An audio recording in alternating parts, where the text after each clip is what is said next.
Mga kapuso, price check tayo sa asukal ngayong Biyernes.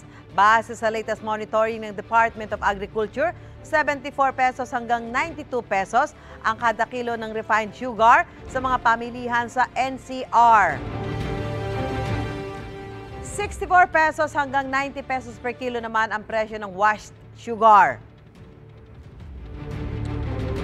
Sa mga gumagamit naman ng brown sugar, 62 pesos hanggang 90 pesos ang presyo ng kada kilo niyan.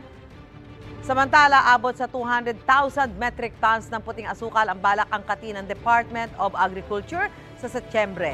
Yan ay para punan ang inaasahang kakulangan ng supply pagsapit ng Agosto. Sabi ni Agriculture Secretary Francisco Chu Laurel Jr., makatutulong yan para masigurong stable ang presyo sa mga pamilihan. Sabi pa ng kalihim, 4 na kumpanya kabilang ang isa sa asukal ang planong i-blacklist ng ahensya sa mga susunod na buwan dahil umano sa smuggling.